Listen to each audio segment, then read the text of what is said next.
무시하는 더러운 죄입니다. 도대체 하나님을 무시한다는 게 뭘까요? 하나님을 어떻게 해야 무시할까요? 나름대로 종교 생활을 합니다. 교회를 다니고요. 유다 백성들은 하나님을 안 섬기는 백성인가요? 나름대로 하나님을 섬긴다고 말하는 백성인데, 하나님은 너희가 나를 무시했다라고 합니다. 그래서 우리가 오늘 깨달아야 하는 것은 나도 모르게 하나님을 무시하는 태도 있을 수 있습니다. 나도 모르게 하나님을 무시하는 행동 있을 수 있다는 겁니다. 어린아이들이 알고 합니까? 할아버지한테 반말 쓰고, 그쵸? 할아버지 뭐 먹었어? 그럼 이제 혼나죠. 할아버지 뭐 드셨어요? 이렇게 해야 된다고. 그렇게 배워야 하는데 못 배운 거죠. 교회가 가르치지 못한 겁니다. 아니, 교회가 아예 알지 못했을지 몰라요. 그래서 오늘 미가서를 통해서 도대체 하나님이 무엇을 더럽다 하고 하나님 무엇을 무시했다 말하시는지 오늘 한번 잘 보시기 바랍니다. 하나님의 변론이 있습니다. 그 전까지의 내용들을 생각하셔야 돼요. 하나님을 계속해서 하나님 앞에서 목전에서 악을 행해요. 그들은 순종하는 줄을 몰라요. 이에 대해서 하나님이 이제 이들과 얘기를 하시기 시작합니다. 첫 번째로 하나님과의 약속과 신뢰가 깨졌어요.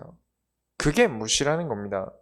이 미가서 6장의 초반은 마치 법정과 같은 장소를 들어서 하나님이 인간에게 알아듣기 쉽게 자신의 말씀을 전달하세요.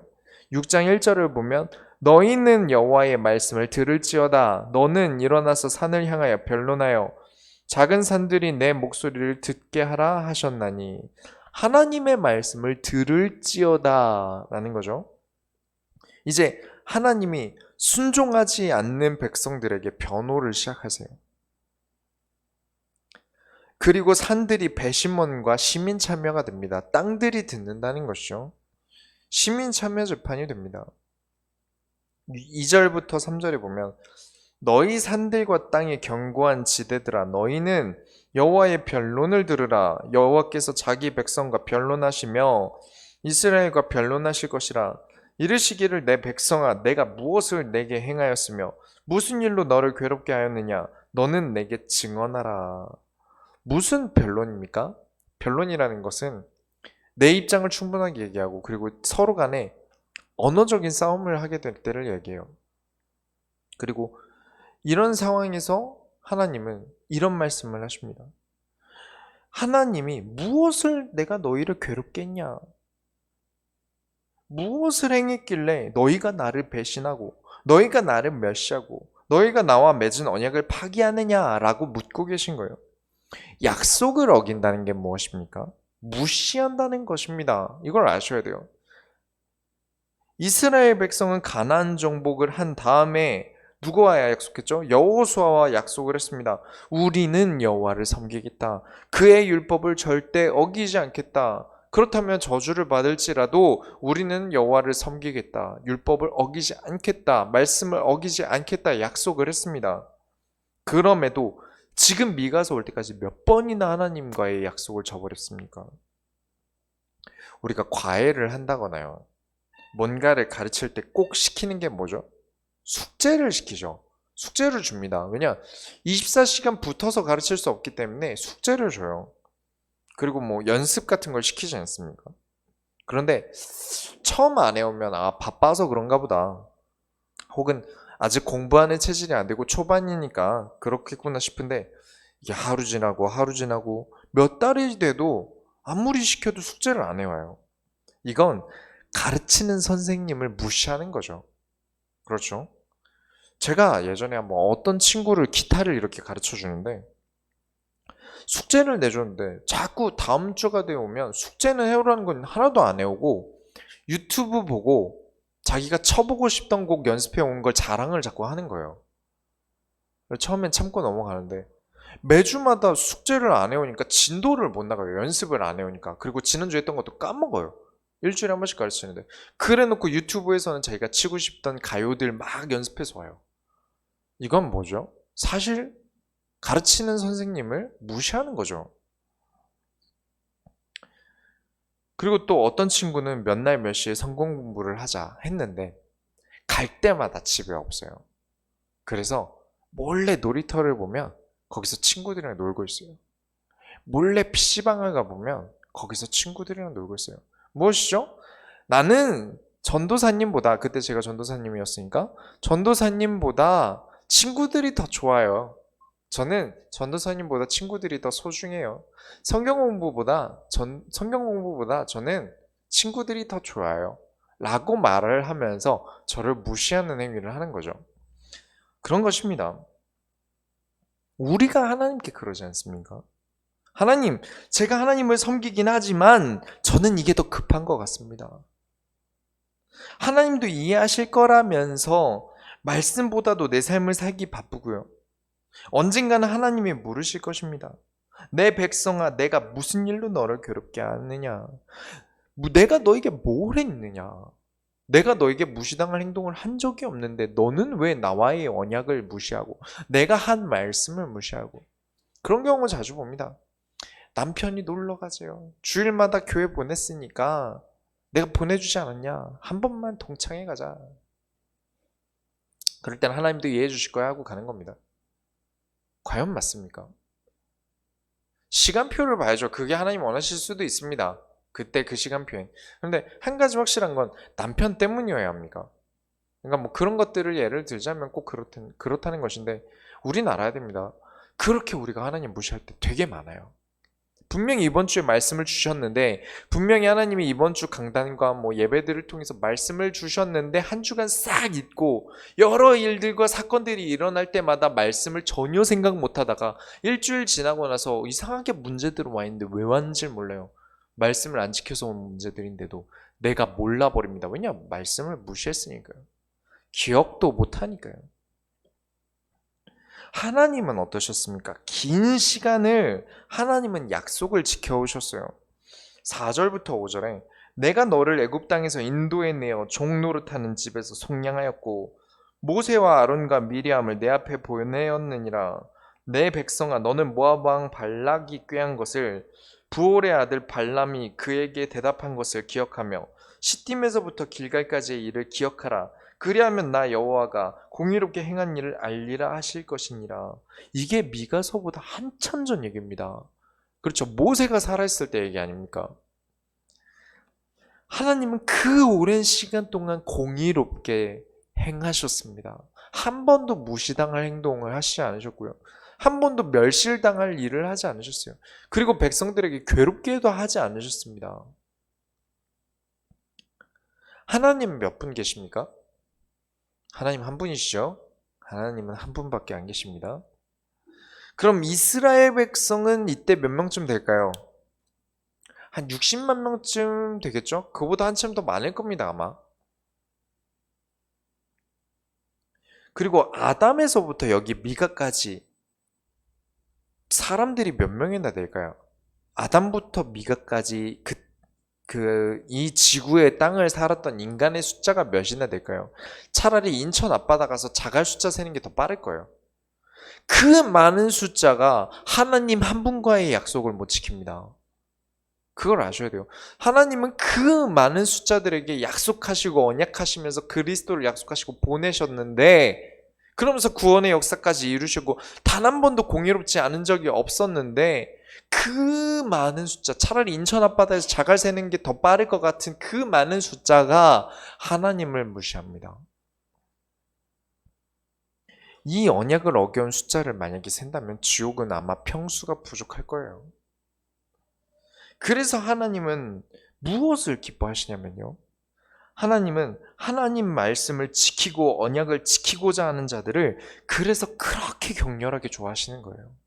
조금만 지켜도 하나님이 막 펄쩍펄쩍 뛰시는 거예요. 왜냐? 그 많은 숫자가 말씀을 안 지켜요. 하나님은 무시당할 행동을 한 번도 안 했는데 그 어마어마한 숫자의 인간들이 하나같이 하나님의 말씀을 무시해버리고 멸시해버리고 하나님 버려버리고 내 삶을 찾습니다. 그 중에 작은 자 한 사람이라도 하나님 말씀을 선택하는 사람이 나오면 하나님이 그렇게 기뻐하시는 거예요. 그 얘기가 성경 얘기입니다. 이제 개척 설립 예배를 하지 않습니까? 많은 분들이 축하해 주셨어요. 지금도 축하해 주고 계시고요. 근데 사실 제가 신학교를 좋게 다니진 않았어요. 조용히 다녔거든요. 이렇게 저를 안 드러냈는데 저희 신학교는 좀 이렇게 많이 드러내야 됩니다. 그래야 좋은 사람이라고 생각해요. 이렇게 막 말도 잘해야 되고 뭐 이렇게 역사 많이 일어나면서 막 이렇게 집회도 많이 따라다니고 이러면 그러면 좋은 사람인 줄 알아요.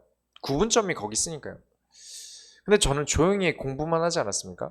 이제 그렇게 조용히 공부하고 아웃사이더로 다니면 영적 문제 많은 사람 취급을 해요. 정말 잘못된 건데 이상하게 분위기가 그렇습니다. 근데 그런 분위기 속에서 이제 저는 별로 좋은 취급을 못 받았는데 이제 개척 설립 예배를 그래서 한다는 소식을 학교에다가 안 알렸는데 그 어떤 분이 이렇게 학교에다가 알리신 거예요. 그래서 그 많은 제 동기들 중에 한 3명, 4명 축하를 해줬습니다. 나머지는 다 조용히 있고요. 그분들이 왜 조용히 있는지를 알고 있어요. 저를 좋게 안 보시는 분들도 계실 거고요. 이렇게 라인 탄다고 이렇게 라인 탄다고 눈치 보고 계신 분도 있을 거고요.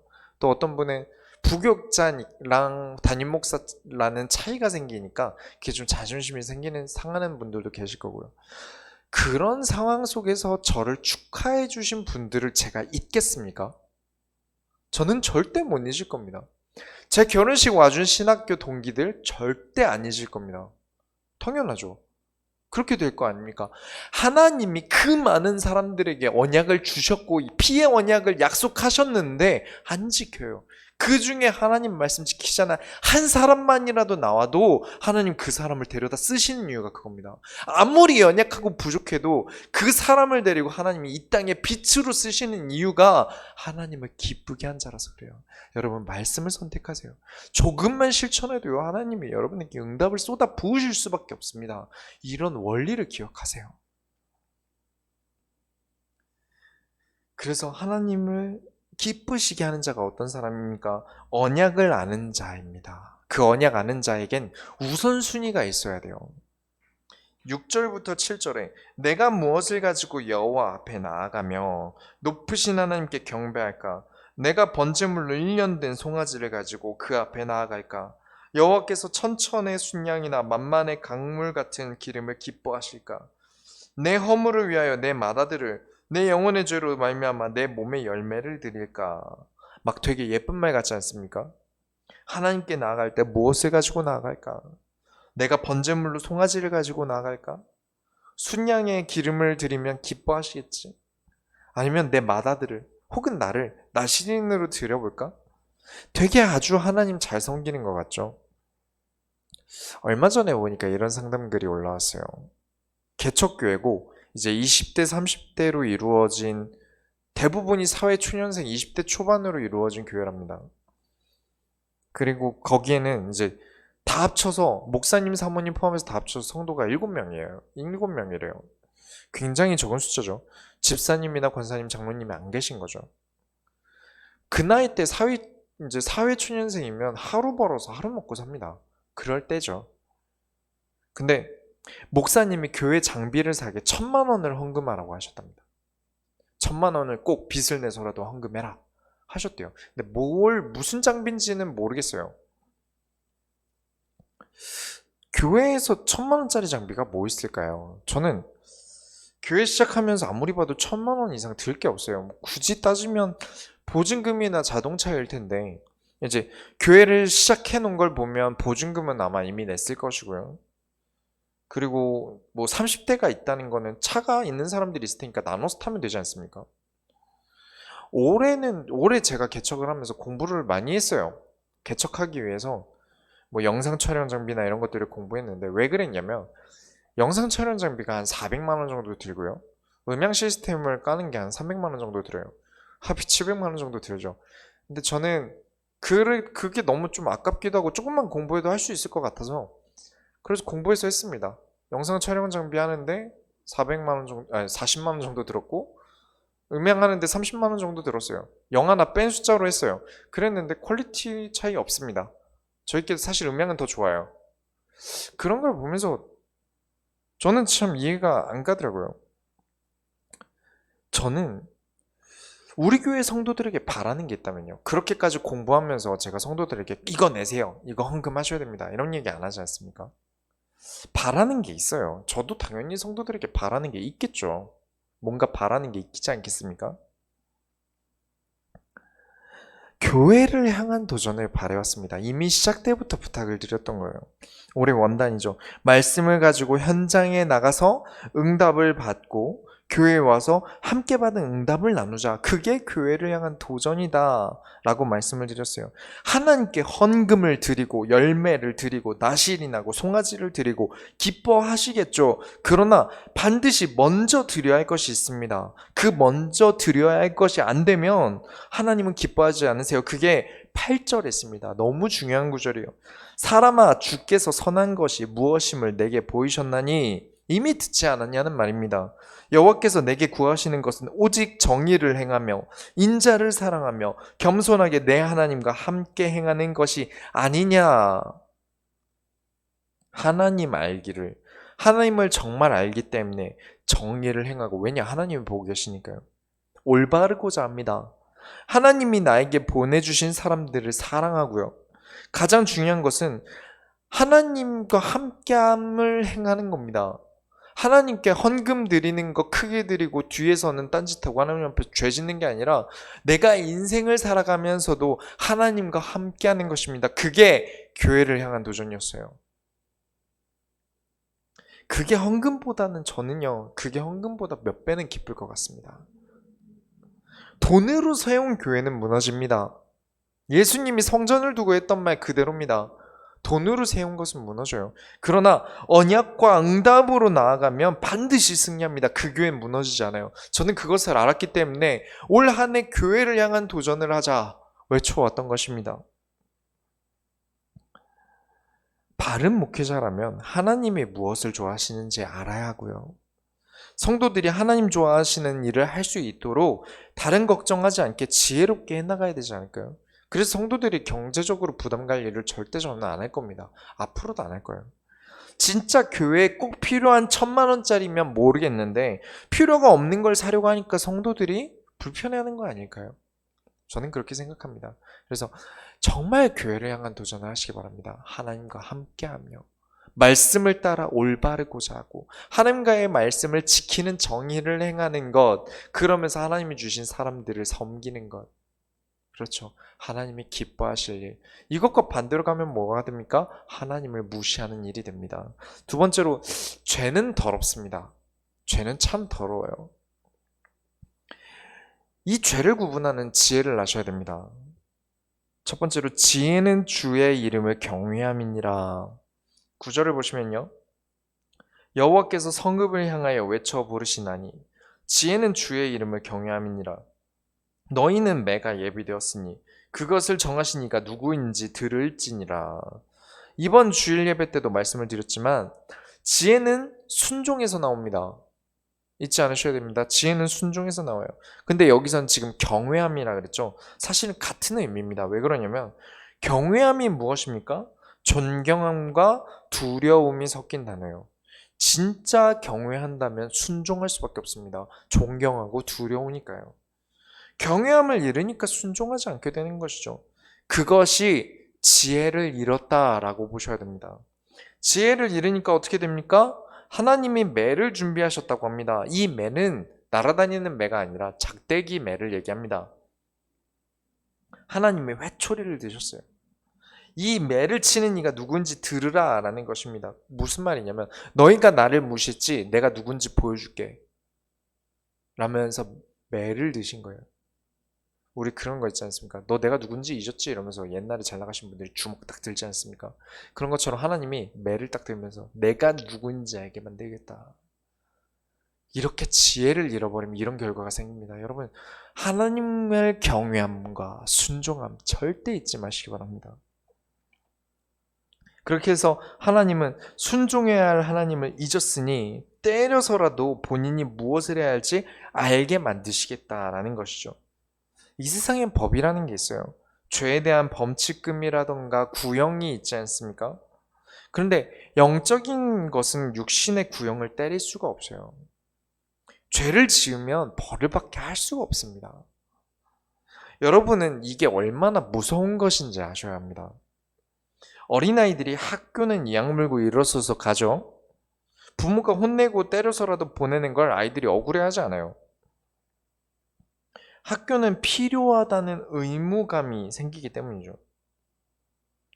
교회는 왜 안 생길까요? 교회는 혼내지 않죠. 처벌이 없어요. 내가 일찍 일어나서 엄마가 나를 막 혼내면서 깨워서 어떻게든 학교 가서 차라리 안 혼나는 게 나아요. 가면 맞기도 하고 기합도 받고 이러지 않습니까? 다 큰 어른이 법에는 어긋나지 않지만 하나님 보시기에 악을 저지르는 경우들이 있어요. 그렇다고 해도 교회에선 처벌할 수가 없습니다. 한 명이라도 귀하니까요. 교회가 내 성에 안 찬다? 교회가 나를 내 맘에 안 들게 한다? 나가버리면 그만이죠. 아주 큰 대형 교회는 좀 의무화 시킬 수 있습니다. 교회를 오는 의무화를 시킬 수 있어요. 목사님은 혼내기도 하고요.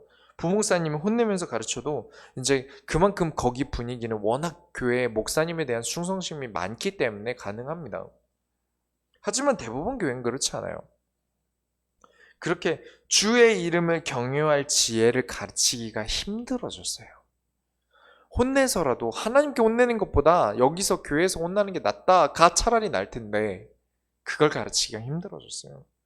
주장하기도 힘들어졌고요.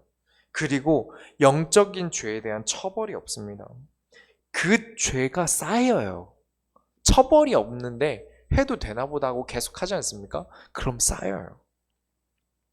그게 쌓이고 쌓이고 쌓이다가 하나님의 매를 드실 땐 많이 아플 겁니다. 진짜 사람에게 욕먹는 게 낫지 하나님이 치실 때는 정말 아플 거예요. 그 심각성을 아시고 하나님을 경외하시기 바랍니다. 그게 지혜예요. 그렇지 않으면 내가 저지른 죄는 영적으로 더러움이 묻습니다. 영적인 더러움이 묻어요. 무슨 뜻이냐면 6장 10절을 보시기 바랍니다. 악인의 집에 아직도 불의한 재물이 있느냐? 축소시킨 가증한 에바가 있느냐? 악인의 집에 불의한 재물이 무엇이죠? 뇌물을 받았다는 겁니다. 혹은 갈취해서 얻은 것이 있다는 겁니다. 축소시킨 가증한 에바라는 것은 에바는 단위예요. 우리나라면 원 같은 거죠. 거래를 할 때 조작을 했다는 겁니다. 이득을 얻을 수 있게 조작된 가증한 단위를 만들었다는 것이죠. 11절을 보시면 내가 만일 부정한 저울을 썼거나 주머니에 거짓 저울추를 두었으면 깨끗하겠느냐? 하나님께서 부정한 저울을 쓴 사람들을 깨끗하게 보시겠느냐라는 의미입니다. 여러분은 반드시 하나님이 가지고 계신 개념을 아셔야 돼요. 좀 어렵지만 설명을 드리자면 이번 주 오후 주일 예배 때 모든 것은 누구의 것이라고 말씀을 드렸죠? 하나님의 것이라고 말씀을 드렸습니다. 하나님은 어디에도 속해 있지 않으시고요. 어디서나 계시고 모든 것을 지으신 분이십니다. 이 창조주를 기억하셔야 돼요. 그래서 하나님은 모든 것이 하나님을 위해 쓰여지길 원하고 계세요. 밥을 먹는 것도 나를 위해서가 아니라 하나님을 위해서 먹고 또 나무도 하나님께 쓰임 받길 원할 거예요. 그 모든 게 하나님께 쓰임을 받아야 합니다. 그래서 이것을 우리가 개척 모임할 때 모든 것은 그리스도가 필요하다라는 개념을 가르쳐 드렸어요. 그게 문화가 아니라고 그랬죠. 인간에게만 그리스도가 필요한 거 아닙니다. 이 천지 만물은 그리스도를 기다렸습니다. 그래서 창세기 3장에 보면요. 창세기 3장 이전에 로마서 8장 19절을 보면 피조물이 고대하는 바는 하나님의 아들들이 나타나는 것이니 피조물이 고대하는 바는 하나님의 아들들이 나타나는 것이니 하나님의 아들을 힘입어 양자로서 전도자가 된 아들들을 기다린다는 것입니다. 하나님께 쓰임받을 수 있도록 써주길 바란다는 뜻입니다. 모든 하나님의 피조물들, 나무, 철, 돌까지 그리스도께서 이 땅을 하나님이 원하시는 나라로 바꾸길 원한다는 겁니다. 여러분이 아는 이 땅은 어떤 땅입니까? 창세기 3장을 보면 땅이 저주를 받았다고 되어 있어요. 인간도 조금 달랐겠죠. 신체가 건강하고 아주 스마트한 인간이었을 텐데 땅이 저주를 받고 시간이 지나면서 인간도 점점 무능력해졌습니다. 그렇습니다. 인간을 포함한 이 땅의 모든 것은 그리스도가 필요합니다. 그런데 그리스도께 쓰여져야 할 저울추가 더러워졌다는 것입니다. 영적으로 더러움이 남아요. 올바르게 쓰여야 되는 것들이 올바르게 쓰이지 않습니다. 우리가 하나님의 목전에서 행한 범죄는 우리 눈에는 더러움이 보이지 않는데 영적으로는 더러움이 묻어 있다는 것입니다. 그렇게 되면 어떻게 됩니까? 세 번째로, 병들어 먹어도 배부르지 못한다 합니다. 환경이 중요합니다. 미세먼지 아주 치명적이죠. 그리고 지구온난화는 굉장히 큰 문제입니다. 진짜 이제 큰 문제로 돌아섰다고 하더라고요. 과학적으로 이제 정말 위기라고, 30년 후에는 정말 많은 사람들이 지구온난화 때문에 죽을 거라고 예상을 한답니다. 과학자들이. 그런 상황에 환경이라는 것은 결국 질병과도 연결이 돼요. 반지하 살면 폐에 문제가 오죠. 그런 것들을 생각해 보면 환경이란 게 굉장히 중요해요. 영적인 환경이 다 더러워지고 오염이 돼버렸어요. 그렇게 되면 병들 수밖에 없습니다. 12절부터 13절에 그 6장, 미가서 6장 12절 13절에 그 부자들은 강포가 가득하였고 그 주민들은 거짓을 말하니 그 혀가 입에서 거짓되도다. 그러므로 나도 너를 쳐서 병들게 하였으며 내 죄로 말미암아 너를 황폐하게 하였나니. 부자는 강포가 가득하고 주민들은 살아남기 위해 거짓말을 하니까 입과 혀가 따로 논다는 말입니다. 또 다른 표현은 입 안에서 먹고 삼키고 숨을 쉬는 건 다 진실하죠. 그런데 혀가 느끼는 바는 거짓말을 느낀다는 겁니다. 아주 쓰디쓴 죄악을 입에 담는데 내 혀가 달다고 느껴요. 병든 거죠. 죄악은 분명 나에게 써야 하는데 내 혀는 달다고 느낍니다. 그게 죄라는 거예요. 죄는 달콤합니다. 내 영혼을 죽이고 병들게 하는 쓰디쓴 독약인데도 입 안에 담으면 달콤해요. 혀가 거짓되도다. 말씀을 지키고 묵상하는 건 영 귀찮고 내 삶에 영향가도 없고 아무것도 성취되는 게 없는 것 같은데 세상에서 누군가를 속여서 삥땅 친 돈은 그렇게 달콤합니다. 500원이라도 주시면 그렇게 기뻐요. 근데 하나님 말씀엔 아닙니다. 보통 학생회장 되면 차 한 대 뽑는다 하지 않습니까? 회계나 학생회장이 되면 점점 돈의 쓴맛을, 점점 돈 맛을 본다고 해요. 물론 절대 모든 사람이 그렇지는 않을 겁니다만 그런 사건들을 종종 접하죠. 제 아는 분이요. 아주 가까이 아는 분인데 직책을 맡아서 돈을 남기는데 많이 남기게 됐어요, 학교에서. 그래놓고 그 돈을 전부 자신의 몸에 평순을 내는데 쓰더라고요. 살이 엄청 찝니다. 본인이 병드는지도 모르고 황폐하게 되는지도 몰라요. 계속 쪄요. 그런데 여기 구절에 뭐가 돼 있죠? 혀가 거짓되니까 먹어도 배부른 줄 모릅니다. 14절에 내가 먹어도 배부르지 못하고 항상 속이 빌 것이며 내가 감추어도 보존되지 못하겠고 보존된 것은 내가 칼에 붙일 것이며 통장에 돈을 넣어도 배부른 줄 모릅니다. 불이하게 얻어서 내 입에 계속해서 들여넣습니다.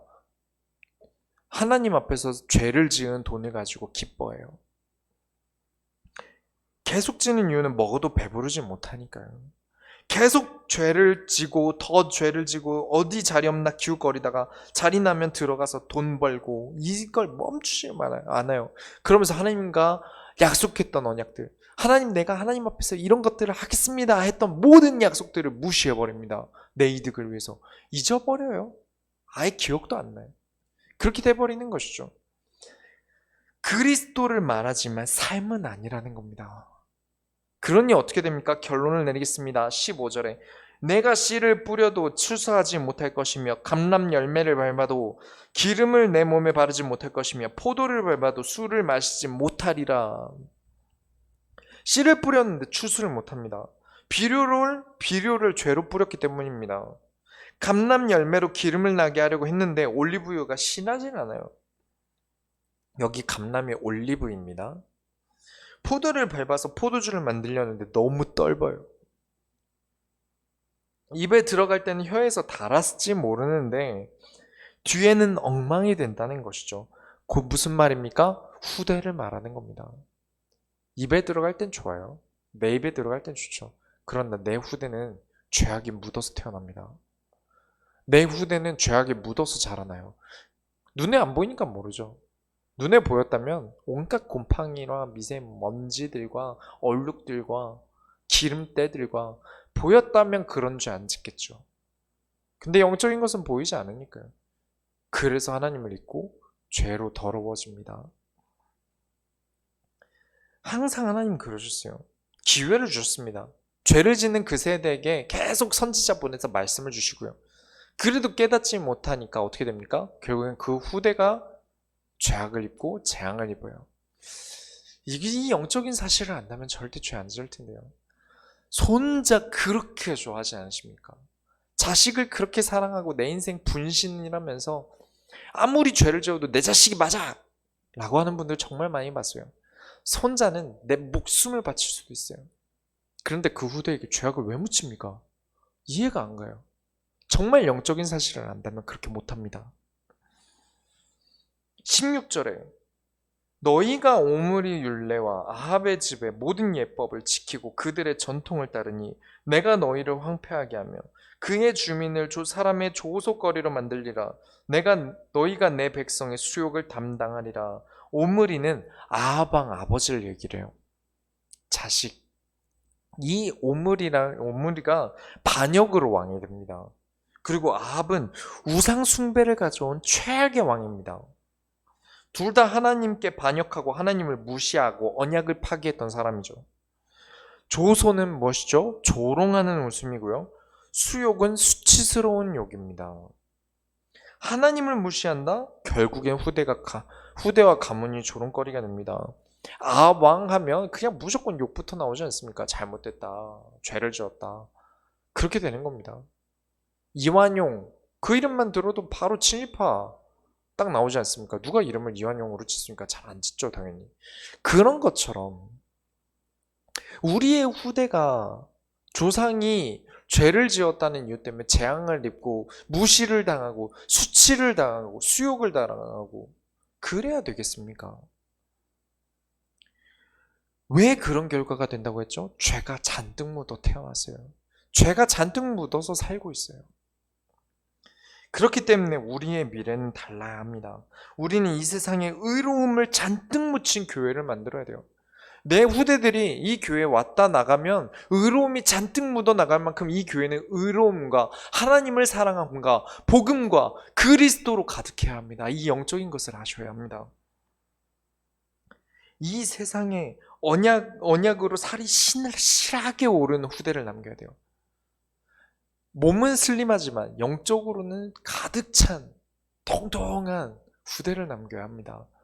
영적인 눈을 뜨시기 바랍니다. 이 세상의 수치가 아닌 이 세상에 하나님의 영광을 남길 교회로 소원교회가 일어나야 할 줄 믿습니다. 우리가 하나님의 소원을 이뤄드립시다. 기도하겠습니다. 하나님 감사합니다. 영적으로 일어나게 하여 주옵소서.